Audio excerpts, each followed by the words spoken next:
कि भगत सिंह की बात करो, चुपचाप करो, लेकिन अपने बेटे से छुप के करो कहीं वो भगत सिंह न बन जाए। सुभाष के बारे में बात करो, सावरकर के बारे में बात करो, छत्रपति महाराज शिवाजी के बारे में बात करो, लेकिन हमारा बेटा नहीं बनना चाहिए। हमारा बेटा तो सीईओ बनना चाहिए अमेरिका में जाके। क्योंकि छत्रपति शिवाजी बन के क्या होगा, सावरकर बन के क्या मिलेगा? ये जो क्या मिलेगा की बीमारी है, उस बीमारी ने दुनिया की सबसे पुरानी सभ्यता को आज इस चौराहे पर खड़ा कर दिया है। इसलिए मैं देश हट करके राष्ट्र की जब बात करता हूं तो मुझे लगता है कि इसको एड्रेस करने से जो आपके हाथ में है, जो आप कर सकते हैं, आपको किसी सत्ता के ऊपर निर्भर नहीं रहना। सत्ताएं आती हैं, चली जाती हैं, कोई 19 साल रहा, कोई 15 साल रहा, कोई 5 साल रहा, कोई 6 महीने रहा, कोई 2 महीने रहा, वो सब चले गए, आप भूल गए। लेकिन समाज जब जागृत होता है और आपको यह एहसास होता है कि हमारी इस दुर्दशा का कारण क्या है, उसके सोचते ही आप में जागृति पैदा होती है।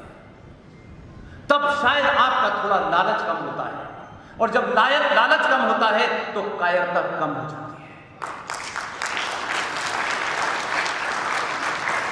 और कायरता से बाहर निकलते हैं तो 2014 और 2019 पैदा हो जाता है।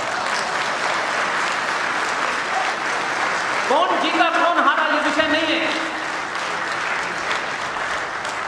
क्या इससे पहले बोलने वाले लोग नहीं थे इस देश में?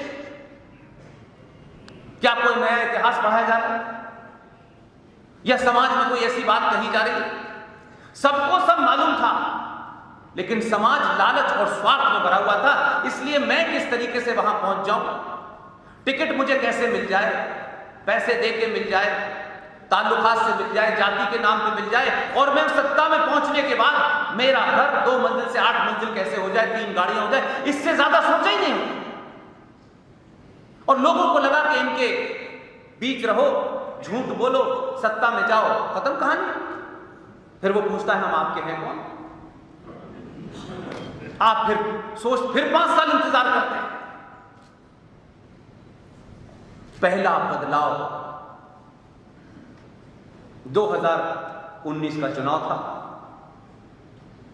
मैं, मेरे साथी रूरल इलाके में घूम रहे थे। मैं ये बात इसलिए कह रहा हूं कि 25 साल पत्रकार रहा हूं, तो आप बातचीत शब्दों के चैन से समझ जाते हैं कि बात किधर जा रही है। 2019 में एक आदमी जर्जर हालत थी, उससे पूछा कि किसको वोट दोगे? उसने नाम नहीं लिया, उसने कहा जो राष्ट्र को बचाएगा उसी को देंगे। जिस आदमी के पास अपना शरीर भी साबुत नहीं है, वो राष्ट्र की सोच रहा है, और जो सुविधा संपन्न है वो अमेरिका जाने की सोच रहा है।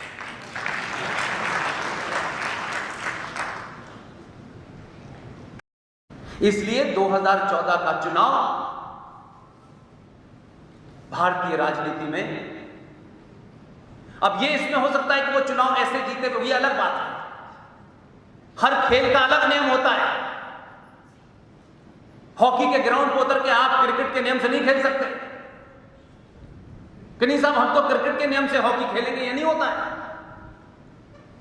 मेरे आदर्श, समाज के आदर्श अलग होते हैं, राजनीति का खेल अलग होता है, उसके नियम अलग होते हैं।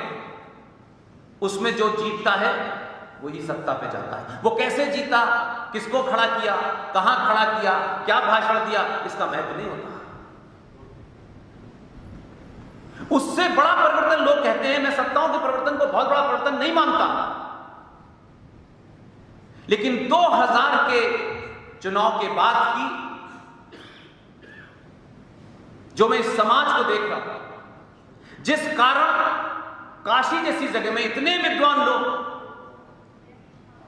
इतने बुजुर्ग लोग मुझे सुन रहे हैं,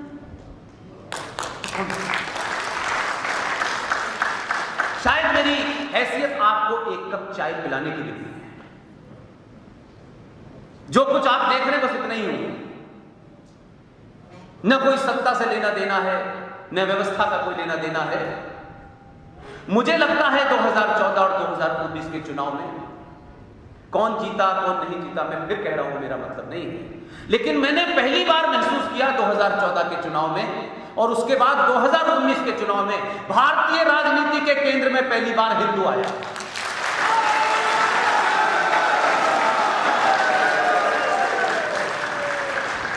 ये जो 90 करोड़ समाज था जो अलग अलग तरह से बिखेरा गया था, अलग अलग तरीके से इसको अलग करा गया था, उसकी पहचान, उसकी जाति, उसके रंग रूप से कर दी गई थी।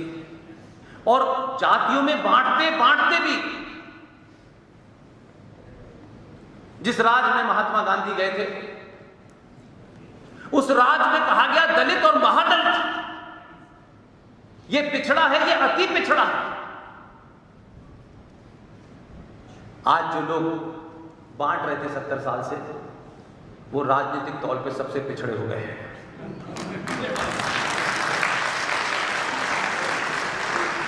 इसलिए मैं बार बार अपनी पूरी बातचीत को लौटा के वही लाना चाहता हूं। आपकी किसी से नाराजगी हो सकती है, घर में 5 लोग रहते हैं तब भी एक राय नहीं होती, लेकिन इतने बड़े देश में इतने लंबे कालखंड से आपको आपके मन मस्तिष्क में जो भर दिया गया उसके चलते शायद आपकी सामूहिक सोच समाप्त हो गई है और आप सब इंडिविजुअल होकर सोचने लगे। लिहाजा यह नहीं हो सकता कि एक ही समय में सब लोग खुश हो जाएं, सबकी संतुष्टि हो जाए, यह मुमकिन नहीं है। लेकिन मैं आपके बीच में दावे से कह सकता हूं, पूरे दावे से और ईमानदारी के साथ कह सकता हूं कि हो सकता है कि 90 से 100 करोड़ हिंदू सनातनियों की सारी ख्वाहिश पूरी ना हो, लेकिन ख्वाहिश पूरी होने का सिलसिला शुरू हो गया।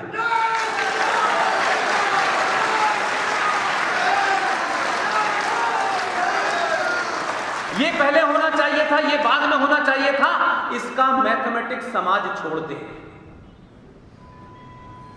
हम 5 लोग 10 लोग मिलकर के एक राय नहीं हो पाते हैं। दुनिया की हजारों मुल्क, हजारों कारण, देश के अंदर की स्थिति, उन सब के बीच में अपने एजेंडे को पूरा कर पाना भागीरथी जैसा होता है। ये सुनने में लोग बता रहे क्या, ये क्या कर दिया, इससे क्या फर्क पड़ता है। मैं समझता हूं कि आप इस मनोदशा से बाहर निकले और बार बार एक ही बिंदु पे आपसे समर्थन चाहता हूं। मैं जीवन में कभी चुनाव लड़ने नहीं जाऊंगा, न मेरा कोई पार्टी में इंटरेस्ट है, न सत्ता में इंटरेस्ट है, लेकिन आप सबसे इसलिए कहना चाहता हूं कि आप काशी के लोग हैं, काशी विश्वनाथ की कृपा है। क्या कभी आपने अपने दिल पे हाथ रख के सोचा कि दुनिया में इतना ज्ञान देने वाली जगह भगवान विश्वनाथ की नगरी, आपके घर में जब हम घर नया लेते हैं या किराए पे भी जाते हैं तब भी हवन करते हैं? क्यों करते हैं? उसका क्या महत्व है? जब आप नींव रखते हैं मकान की तो उसका भी पूजन होता है, भूमि पूजन होता है, तो कुछ तो होगा ना, कोई तो कारण होगा। यह बात अलग है कि जो काम हमारे गेरुआ वस्त्र डाले हुए संतों को करना चाहिए था उन्होंने भी नहीं किया, उन्होंने भी अपने काम में बड़ी कोताही बरती है। अब वहां कंप्यूटर बाबा और गोल्डन बाबा पैदा हो गए। ये आपके जो आपका इतना परम वैभव था उसके गिरने की निशानी है। तो जो समाज हर छोटी छोटी चीज के ऊपर हर बात को देखता हो, उसकी दिशा क्या है, उसको आर्किटेक्चर के एंगल से देखता हो, उसको संस्कृति के एंगल से देखता हो, इतना साइंटिफिक समाज दुनिया में पैदा हुआ ही नहीं। और उसको मानने वाले इतनी बड़ी तादाद में दुनिया में लोग कहीं है ही नहीं। लेकिन हम थोड़ी देर के लिए सोचें, पार्टियां वार्टियां कुछ चीज नहीं होती, ये दुकानें होती है, इसके अलावा इसकी कोई महत्वता नहीं।